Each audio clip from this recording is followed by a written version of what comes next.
मित्रांनो, तुमचं पुन्हा एकदा GB स्टोरी टेलर या यूट्यूब चॅनलवर स्वागत आहे.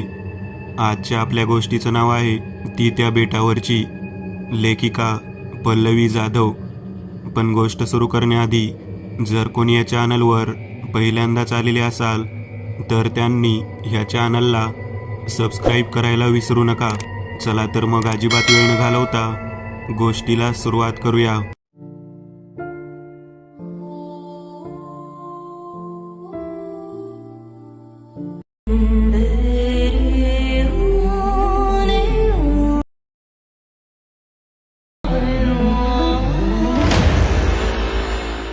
एलेना, डॅनियल, नील आणि जान्हवी न्यूझीलंड युनिव्हर्सिटीमध्ये डायरेक्ट पूर्ण करणारे 4 विद्यार्थी आपला एक प्रोजेक्ट पूर्ण करण्यासाठी न्यूझीलंडच्या दक्षिणेला असलेल्या एका बेटावर आले होते. बेटावर येऊन अख्खा दिवस उलटला तरी त्यांच्या प्रोजेक्टसाठी पुरेशी माहिती आणि फोटोज त्यांच्या हाती लागले नाहीत.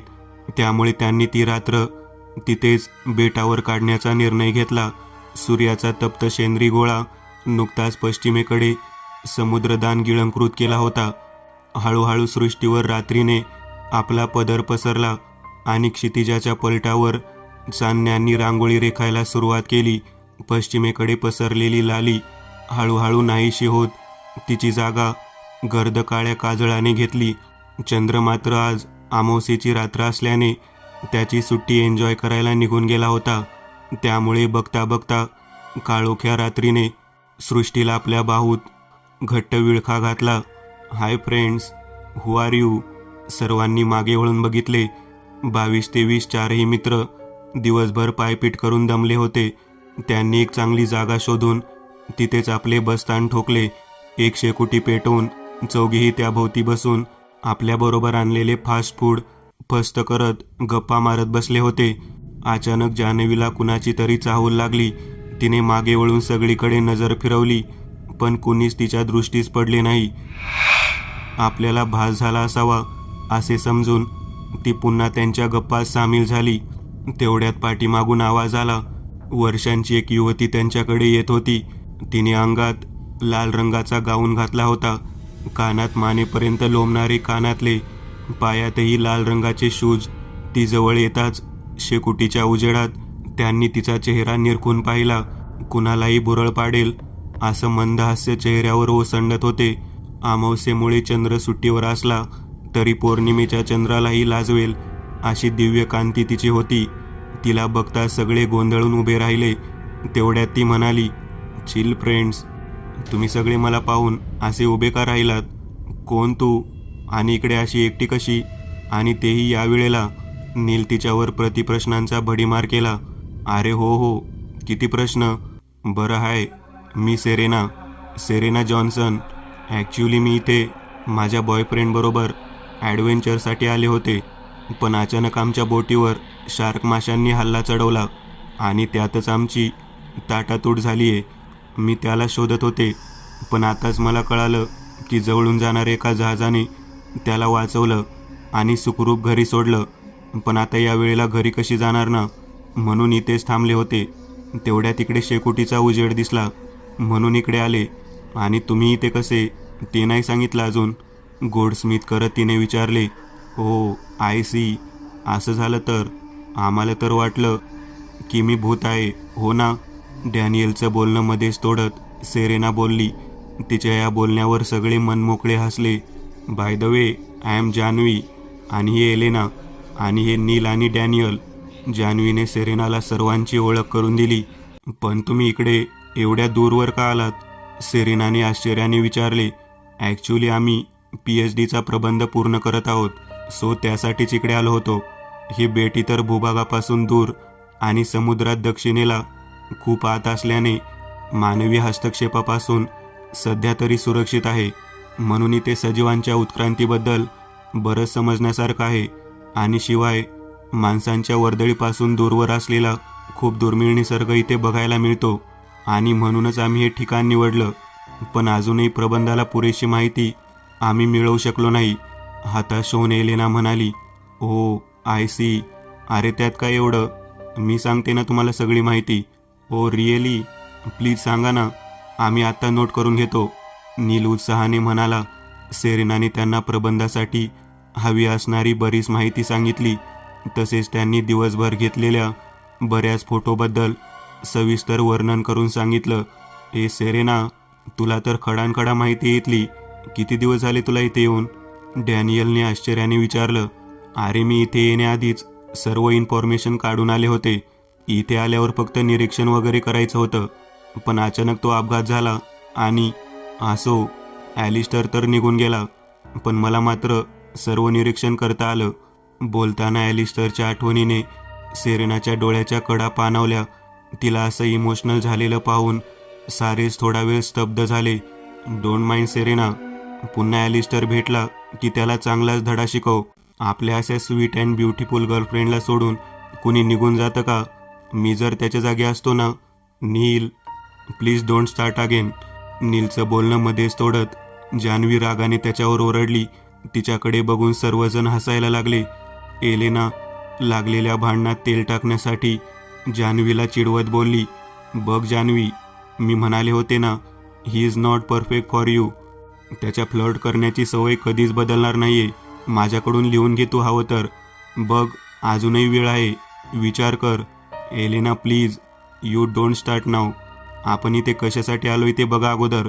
बरं बाई, राहिलं ज्याचं करावं भलं. एलेना, जान्हवीने एलेनाकडे रागाने बघितलं. जस्ट चिल यार जान्हवी, शी वॉज जस्ट जोकिंग. डॅनियलने जान्हवीची समजूत काढली. बरं सेरेना, आम्हाला हवी असलेली सर्व माहिती जवळपास मिळाली आहे, तर उद्या सकाळीच निघू आपण, चालेल ना? एलेनाने सेरेनाला विचारलं. नो गाईज, यू मे गो. मी नाही येऊ शकणार.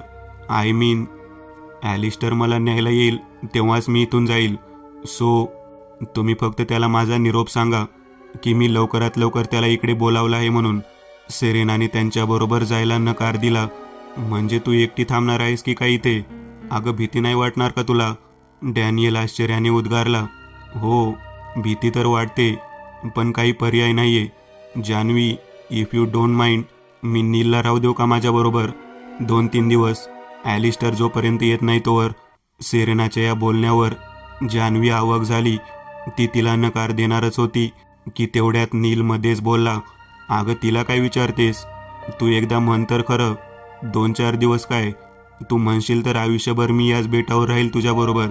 आय मीन, तुला एकटं कसं सोडणार ना. नीलचं बोलणं ऐकून जान्हवी नाराज झाली आणि तिथून लगेच निघून आपल्या जागेवर येऊन झोपली. तिला नीलचा निर्णय अजिबात आवडलेला नव्हता. एका अनोळखी मुलीबरोबर तो एकटाच इथे राहणार, ही कल्पनासुद्धा तिला सहन होत नव्हती. खरं तर नीलचा स्वभाव आधीपासूनच तसा, पण का कोण जाणे, हाच नील क्लासमध्ये टॉपर असणाऱ्या जान्हवीच्या मनात भरला होता. जान्हवी दिसायला सुंदर आणि साधी होती. पुस्तक आणि नील या पलीकडे तिच्या विश्वात कशालाच महत्त्व नव्हतं. नीलही स्वभावाने थोडासा खट्याळ असला तरी मनाने मात्र खूप चांगला होता. शिवाय अभ्यासातही जान्हवीला टक्कर देणारा. त्यामुळे त्यांच्या मैत्रीचं किंवा प्रेमात रूपांतर झालं, दोघांच्याही लक्षात आलं नाही. असो, विचार करता करता जान्हवीला झोप लागली आणि तेवढ्यात कशाच्या तरी आवाजाने तिला जाग आली. तिने हळूच डोळे उघडून पाहिले. तिचे 3ही मित्र तिथे झोपलेली होती, पण त्यांच्या सेरेना मात्र कुठेच दिसत नव्हती. जान्हवी उठून उभी राहिली. तिने पुन्हा आसपास नजर फिरवली, पण सेरेना कुठेच नव्हती. समोरच्या झाडीत तिला कसली तरी खडखड जाणवली. जान्हवीने हातात टॉर्च घेतली आणि त्या दिशेने चालायला लागली. तिने तिकडे टॉर्चच्या उजेडात निरखून पाहिलं, पण कुठला तरी पक्षी होता तो. आणि तेवढ्यात कोणीतरी तिच्या खांद्यावर हात ठेवला. जान्हवीने दचकून मागे पाहिलं. ती सेरेना होती. त्यानंतर दोघीही आपापल्या जागेवर येऊन झोपल्या. पूर्वेकडून क्षितिजावर हळूहळू लाली पसरायला सुरुवात झाली होती. पहाटेचा मंद वारा झोपलेल्या झाडांच्या पानात हळूच कुजबूज करून त्यांना जागवत होता. त्याच्या सोबतीला पाखरांची प्रभात धून ऐकू येत होती. हे सर्वजण केव्हाच उठून तयार झाले. जान्हवी, डॅनियल आणि एलेना जायला निघाले.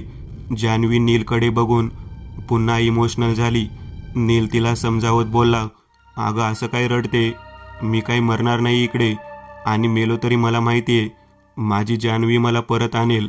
हो ना, मी काळजी घेईन ग स्वतःची. आणि हो जान्हवी, तू मात्र ॲलिस्टरला लवकरात लवकर इकडे पाठव, नाहीतर तुझ्या नीलला मी कायमचं माझ्याजवळ ठेवेन हा. सेरेनाच्या या बोलण्यावर सगळे हसायला लागले. सगळे जहाजावर गेले. नीलला नजरेआड होईपर्यंत जान्हवी बघतच राहिली. जान्हवीने डोअरबेल वाजवली. आतून दरवाजा उघडला गेला. एक साधारण 70-75 वर्षाची वृद्ध स्त्री दारात उभी होती. तिला पाहता जान्हवीने विचारले, हे मिस्टर ॲलिस्टर इथेच राहतात ना? हो, इथेच राहतात. पण तू कोण आणि ॲलिस्टरशी काय काम आहे? तिला आत बोलावत त्या स्त्रीने जान्हवीला विचारलं. मी जान्हवी. ॲक्च्युली आम्ही तिकडे दक्षिण बेटावर गेलो होतो. तिथे आम्हाला सेरेना भेटली, ॲलिस्टरची जीएफ. तिने त्याला लवकर बोलावले आहे तिकडे. सेरेनाचं नाव ऐकताच त्या वृद्ध स्त्रीच्या चेहऱ्यावरचे भाव सरकन बदलले. तिचा चेहरा गंभीर झाला. जान्हवीला काही कळायच्या आत ती स्त्री अचानक चक्कर येऊन खाडकन जमिनीवर पडली. इकडे जान्हवीला काळजी वाटायला लागली. सेरेनाचं नाव घेताच हिची अशी अवस्था कशी काय झाली? आपण नीलला एखाद्या संकटात तर नाही ना टाकलं? तिच्या मनात एक ना अनेक प्रश्न घोळत होते. नील तिकडे सुरक्षित तर होता ना? तिच्या काळजाचा ठोका चुकला होता. जान्हवीची पापणी अचानक फडफडली. ही एखाद्या संकटाची पूर्वसूचना तर नाही ना? कोण होती ही सेरेना? सेरेनाचं नाव ऐकताच ती वृद्ध स्त्री अचानक चक्कर येऊन खाली कोसळली. याचं जान्हवीला खूपच आश्चर्य वाटत होतं. जान्हवीने तिला उठवण्याचा खूप प्रयत्न केला, पण व्यर्थ. तेवढ्यात तिचा गोंधळ ऐकून एक वृद्ध व्यक्ती घरातून धावत आली. त्यांनी जान्हवीच्या मदतीने त्या स्त्रीला उचललं आणि लगेच आपल्या फॅमिली डॉक्टरला बोलावलं. डॉक्टरांनी येऊन तिला तपासलं आणि काही औषधे लिहून दिली आणि निघून गेली. काही वेळानंतर त्या वृद्ध व्यक्तीने जान्हवीकडे आपला मोर्चा वळवला. सॉरी, मी ओळखलं नाही तुला. कोण तू? इथे काय काम होतं? ओ हाय, आय एम जान्हवी. ॲक्च्युली मला ॲलिस्टरला भेटायचं होतं. कुठे तो? जान्हवीने खोलीवरून नजर फिरवत विचारलं. मीच आहे ॲलिस्टर कुक. पण माझ्याशी काय काम आहे तुला? प्रश्नार्थक नजरेने ॲलिस्टरने जान्हवीकडे पाहिलं. ओ, तुमचं नावसुद्धा ॲलिस्टर आहे तर? तरीच म्हटलं. ॲलिस्टरच्या गर्लफ्रेंड सेरेनाचं नाव ऐकताच या अशा बेशुद्ध का झाल्या? या तुमच्या पत्नीच ना? खूप प्रेम दिसतं यांचं तुमच्यावर. मी शोधतोय तो ॲलिस्टर दुसरा आहे वाटतं, कारण सेरेना तर आता फक्त 20-22 वर्षांची आहे. मग ती तुमची जीएफ कशी असणार ना? I am really very sorry. माझ्यामुळे तुम्हाला एवढा त्रास झाला. मी चुकीच्या पत्त्यावर आले कदाचित, म्हणत जान्हवी निघाली. तू योग्य पत्त्यावर आली आहेस मिस जान्हवी. जान्हवीने आश्चर्याने ॲलिस्टरकडे वळून बघितलं. तसे आपली नजर शून्यात खिळवत मान खाली घालून ॲलिस्टर बोलले. होय, मीच आहे तो दुर्दैवी ॲलिस्टर, ज्याला सेरेना शोधते. पण असं कसं शक्य आहे काका? सेरेना तर सांगत होती की तुम्ही ॲडव्हेंचरसाठी गेला होता आणि तुमच्या जहाजावर शार्कने हल्ला चढवला म्हणून. पण तुमच्याकडे बघून तर वाटत नाही की तुम्ही या वयात. म्हणजे तू आत ये, सांगतो मी तुला सविस्तर सगळं. जान्हवीचं बोलणं मध्येच थांबवत ॲलिस्टरने तिला आत यायला सांगितलं. जान्हवी आत येऊन एका खुर्चीवर बसली आणि कुतूहलाने ॲलिस्टरकडे बघायला लागली. ॲलिस्टर तिच्या समोरच्या खुर्चीवर बसले. काही क्षण स्तब्ध शांततेत गेले. एक जोरदार उसासा टाकत ॲलिस्टरने सांगायला सुरुवात केली. मिस जान्हवी, सेरेनाने सांगितलेली घटना अगदी खरी आहे. पण ॲलिस्टरला असं मध्ये शांत झालेलं बघून जान्हवी घाबरून गेली. तिने गडबडून ॲलिस्टरला विचारलं, पण काय काका? तुम्ही असे मध्येच बोलायचं का थांबलात? प्लीज सांगा ना, पण काय ते? पण सेरेनाने सांगितलेली घटना ही 40 वर्षांपूर्वीची आहे. ॲलिस्टर हताश होऊन बोलले. 40 वर्षापूर्वीची? असं कसं शक्य आहे काका? सेरेना तर आताशी 20-22 वर्षांची असेल आणि ती घटना 40 वर्षापूर्वीची, आणि ती 40 वर्षापासून तिथे बेटावर राहते. तुम्ही म्हणताय ती सेरेना वेगळी तर नाही ना? तुम्ही प्लीज सविस्तर काय ते सांगाल का? मला काहीच कळत नाहीये. तुम्ही काय बोलताय ते? जान्हवी अधीर होऊन बोलली. हो, मी सांगतो सगळं सविस्तर. ही 40 वर्षापूर्वीची गोष्ट आहे. एका ट्रेकिंग ट्रिप दरम्यान माझी सेरेनाशी भेट झाली. ती दिसायला अतिशय सुंदर होती. तिला भेटता क्षणी माझ्या मनाने तिला स्वीकारलं होतं. मी तिला लगेच कॉफीसाठी विचारलं. आणि तिनेही होकार दिला. दुसऱ्या दिवशी ठरवलेल्या ठिकाणी ती येऊन हजर झाली. आमच्या दोघांतल्या बऱ्याचशा आवडीनिवडी आणि सवयी इतक्या कॉमन होत्या की जणू देवाने आमची जोडी एकाच साच्यात घडवली होती. तिलाही माझ्याप्रमाणे धाडसी गोष्टी करण्यात आनंद वाटायचा. आम्ही आठवड्यातून एकदा ॲडव्हेंचरसाठी बाहेर पडायचो. त्यात एखाद्या अनोळखी अज्ञात बेटांवर किंवा जंगलात वगैरे फिरायचो, किंवा कधी खोल समुद्राच्या पोटात आमचा विकेंड सरायचा. सेरेना पोहण्यात अतिशय तरबेज होती. याशिवायही अनेक धाडसी कला तिला अवगत होत्या. ती म्हणजे देवाने घडवलेला एक सुंदर सिंगल पीस होती. हळूहळू आमच्या मैत्रीने घट्ट आणि निस्सीम प्रेमाचं रूप घेतलं. जन्मजन्मांतर साथ देण्याचं वचनही देऊन झालं, पण मी स्वतःचं वचन पूर्ण करण्यात अयशस्वी ठरलो आणि तिला कायमचं गमावून बसलो. बोलता बोलता ॲलिस्टरच्या डोळ्यातून अश्रू गालावर ओघळला. त्यांच्या डोळ्याच्या कडा पाणावल्या. जान्हवी मात्र अजूनही त्यांच्याकडे कुतूहलाने बघत होती. पुढे सेरेनाचं काय झालं, आणि ती त्या बेटावर कशी, आणि ती तरुण सेरेना दुसरी तर नाही ना? जान्हवीला अजूनही तिच्या प्रश्नांचं उत्तर मिळालं नव्हतं. पुढे काय झालं काका, सांगा ना प्लीज, जान्हवीने कुतूहलाने विचारलं. पुढे एक दिवस सेरेना गडबडीने मला भेटायला आली. तिच्या हातात एक कसला तरी कागद होता आणि चेहऱ्यावर ओसंडून वाहणारा आनंद आणि उत्साह. तिच्याकडे बघून माझ्या लक्षात आलं की मॅडमला ॲडव्हेंचरसाठी एखादं अफलातून स्थळ मिळालं असणार. तिने उत्साहाने तो कागद माझ्या समोर धरला. तो नकाशा होता, न्यूझीलंडच्या दक्षिणेला असणाऱ्या एका बेटाचा नकाशा. हे बेट समुद्रात खूप आत होते. अंटार्क्टिकाही तिथून पुढे जवळजवळ अर्ध्याच अंतरावर होता. पण अशा दूर आणि निर्मनुष्य जागी सेरेनाला एकटीला घेऊन जाणं मला मुळीच आवडलं नाही. पण तिच्या हट्टापुढे मला शेवटी हार पत्करावी लागली. ती मला अखेरपर्यंत सांगत राहिली, बघ ॲलिस, ही ट्रिप आपल्या आयुष्यातली सगळ्यात जास्त यादगार आणि अद्भुत ट्रिप असेल. तू आला नाहीस तरी मी हे स्थळ अगदी डोळे भरून पाहणार आहे. तिथलं कण अनुभवणे, तिथल्या निसर्गात कायमचं एकरूप होऊन जाणाऱ्या स्मृती तयार करेल. ह्या ट्रिपच्या स्मृती आपण प्रयत्न करूनही विसरू शकणार नाही. आणि झालंही तसंच. चोहीकडून समुद्रानं वेढलेलं हे बेट लांबूनच आमच्या दृष्टीस पडलं. तेव्हा सेरेनाच्या चेहऱ्यावरचा ओसंडून वाहणारा आनंद मला आजही जशाच्या तसा आठवतो. स्वतःची हवी असलेली मंजिल मिळाल्याच्या आविर्भावात ती त्या बेटाकडे बघत होती. तिला एवढं आनंदी मी कधीच बघितलं नव्हतं. एक अनोळखी आणि अज्ञात स्थळ बघायला मिळणार यामुळे ती खूपच उत्साही होती. इथे फक्त ती, मी आणि मोकळा निसर्ग असणार होता. तिला इथे कुठल्याही सूचना पाळण्याची गरज भासणार नव्हती. जसजसं ते बेट जवळ यायला लागलं तसतसं तिचा उत्साह द्विगुणित होत होता. एखादं नंदनवन असल्यासारखं भासत होतं ते बेट. एखादी कागदाची बनवलेली हानाव पाण्यावर तरंगावी इतक्या सहजतेने ते बेट पाण्याच्या पृष्ठभागावर दिमाखानं विराजमान होतं.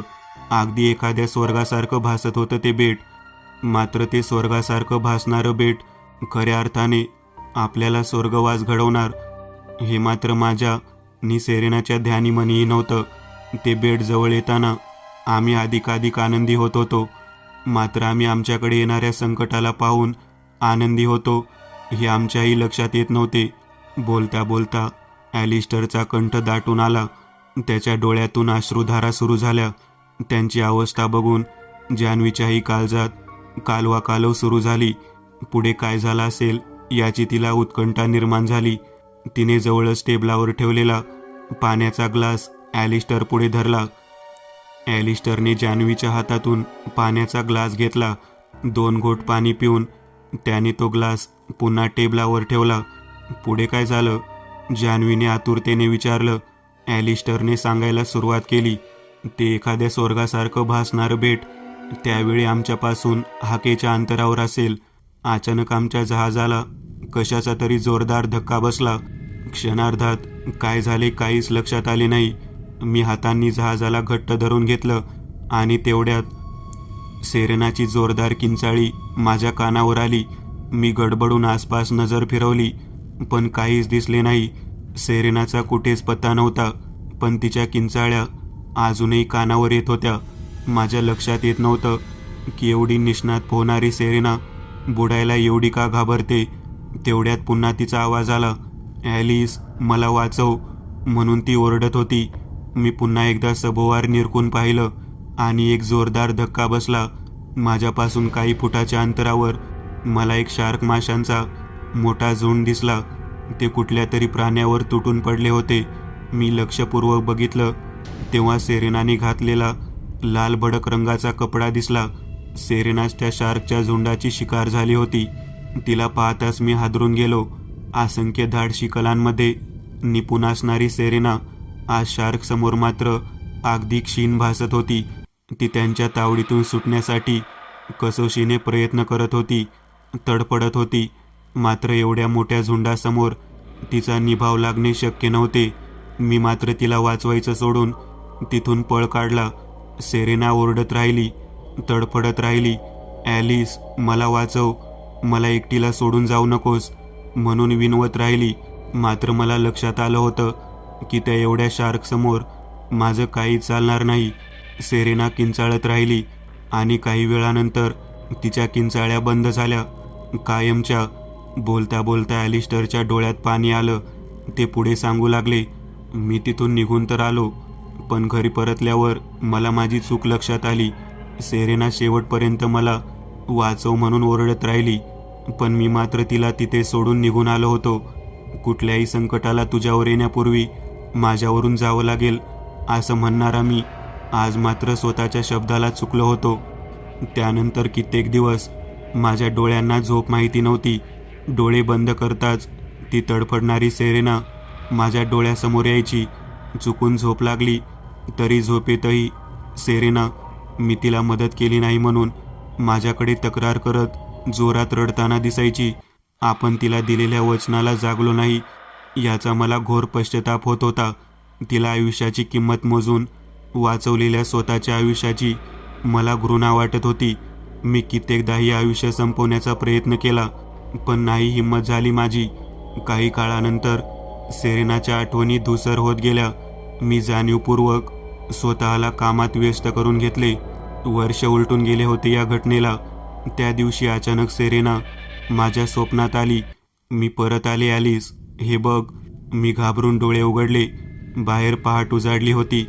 मी लगेच उठून आवरायला लागलो, पण त्या दिवशी दिवसभर मला ते स्वप्न आणि सेरेनाचे विचार डोक्यात येत राहिले.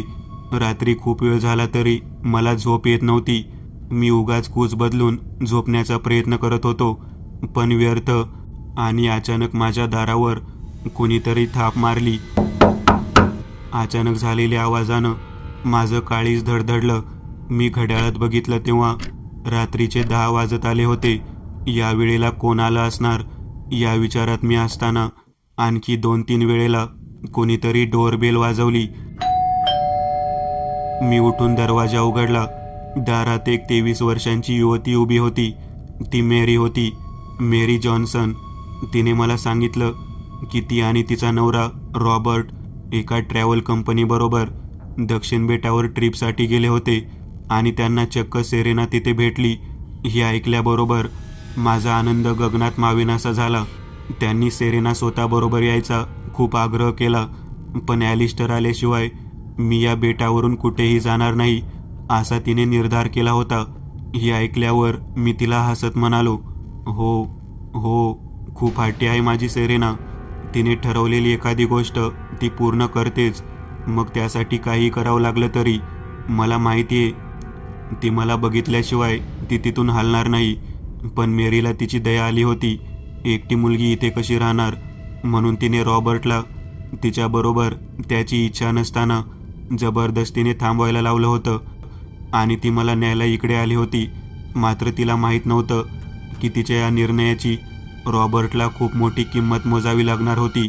मेरीचं बोलणं ऐकल्यावर मला काय करू नी काय नको असं झालं होतं. मी मेरीला कडाडून मिठी मारली आणि वारंवार तिचे आभार मानू लागलो. माझ्या चेहऱ्यावरचा आनंद बघून मेरी एकटक माझ्याकडे बघतच राहिली. मी लगेच तिच्याबरोबर जायला निघालो तेव्हा तिने मला घड्याळात बघायला सांगितले. सेरेनाला भेटायच्या उत्साहात मी विसरलो होतो की रात्रीचे 11 वाजत आले होते. मेरीने मला सांगितले, सकाळी लवकर आवरून ठेव, सकाळी निघू आपण. त्यानंतर बराच वेळ मेरी तिथे थांबली होती आणि सेरेनाबद्दल भरभरून बोलत होती ती. मीही भान हरकून ते सगळं ऐकत होतो. त्यानंतर काही वेळाने गुड नाईट, सकाळी लवकर आवर म्हणून ती निघून गेली आणि मीही अंथरुणावर अंग टाकले. मला खूप हलकं हलकं वाटत होतं. खूप दिवसांपासून मनावर असलेलं एक मोठं ओझं आज उतरलं होतं आणि तेव्हा मला पहाटे पडलेल्या स्वप्नाची आठवण झाली. आता मला त्या स्वप्नाचा अर्थ लक्षात आला होता. मी मनात म्हटलं, पहाटे पडलेली स्वप्न खरी असतात असं म्हणतात, ते खरंच आहे वाटतं. रात्री झोपतानाही माझ्या चेहऱ्यावर एक वेगळ्याच प्रकारचं तेज होतं. आज खूप दिवसानंतर माझ्या चेहऱ्यावर हसू उमटलं. या विचाराने माझं मलाच हसू आलं. उद्या सेरेना आणि रॉबर्टला आणायला जायचे, त्यामुळे लवकर झोपावं लागणार असं म्हणत मी अलगद डोळे मिटले. ॲलिस्टर सांगत होते. रॉबर्टचं नाव निघाल्यावर मात्र जान्हवीला आपल्या नीलची आठवण झाली.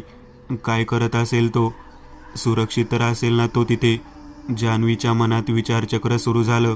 इकडे नील मात्र गाढ झोपलेल्या सेरेनाच्या चेहऱ्याकडे एकटक बघत होता.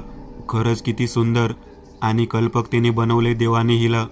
खरंच नशीबवान आहे तो ॲलिस्टर, ज्याला सेरेना भेटलीये.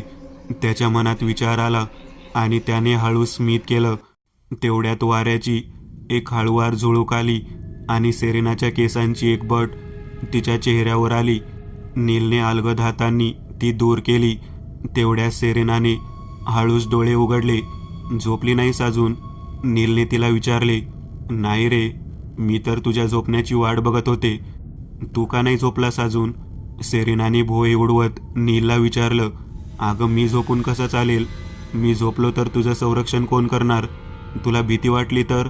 नीलचा हा प्रश्न ऐकताच सेरेनाला हसू आलं. भीती? आणि मला? संरक्षणाची गरज तर तुला आहे नील. मी तुझ्या आधी आले या बेटावर. तू नवीन आहेस, भीती तर तुला वाटायला हवी. सेरेनाचं हे बोलणं ऐकताच नील तिला डिचवत म्हणाला, तू ना एक नंबरची गुंड आहेस सेरेना.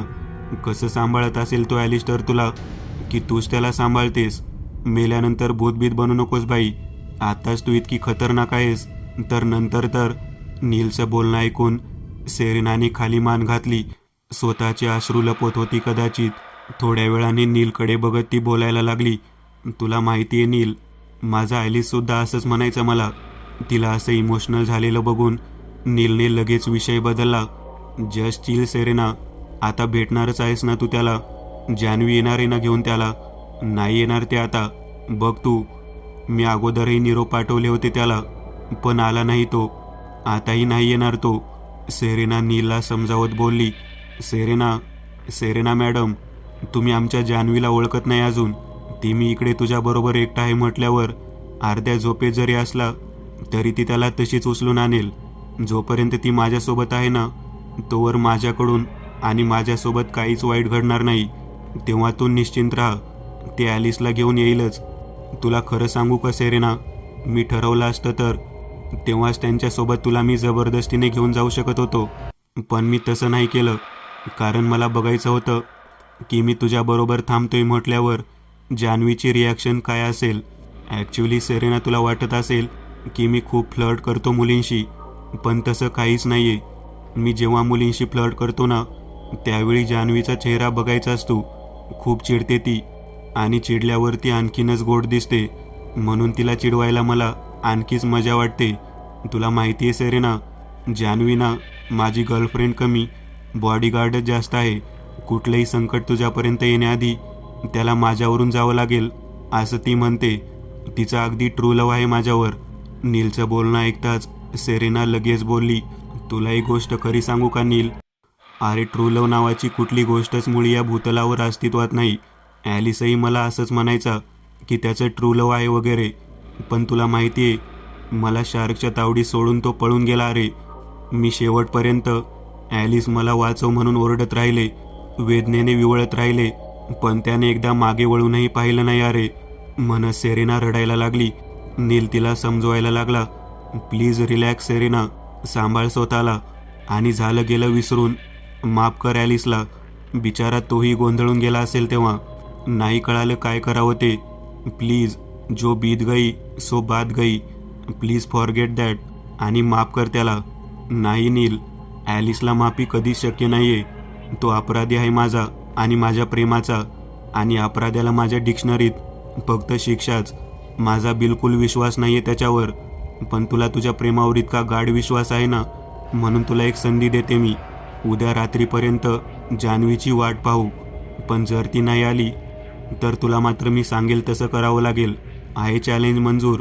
बघ, तुझाही प्रेमावरचा विश्वास लवकरच मोडीत निघेल. सेरेना निर्धारानं बोलली. आपकी शर्त हमें मंजूर है मोहतरमा. कल रात तक अगर मेरी जान आपकी जान को लेकर नहीं लौटी तो ये नाचीज ताउम्र आपका गुलाम बनकर रहेगा. नील हसत बोलला. सो ठीक आहे नील, आजची शेवटची रात्र तुझ्या स्वातंत्र्याची मनसोक्त अनुभव घे. उद्याची रात्र तुझी असेल नसेल. आणि हो, आता तू बिनधास्त झोपू शकतोस. आज मी तुझं संरक्षण करते. यापुढे मलाही संधी मिळेल न मिळेल. Good night. आता तू निवांत झोप. तुझ्या केसालाही कोणी धक्का लावू शकत नाही. मी स्वतः तुझ्या रक्षणाची जबाबदारी घेतली आहे, सेरेना सांगत होती. झाले तुझे मोठाले डायलॉग मारून. ठीक आहे, मी झोपतो मग. पण हे बाई, रात्री काही भीती वगैरे वाटली तर मला उठव. कारण तुला काही झालं तर तुझा तो ॲलिस माझा जीव घ्यायचा, आणि अजून काही वर्ष तरी माझ्या मरणाचा काही विचार नाहीये. असं म्हणत नीलने डोळे मिटले आणि झोपी गेला.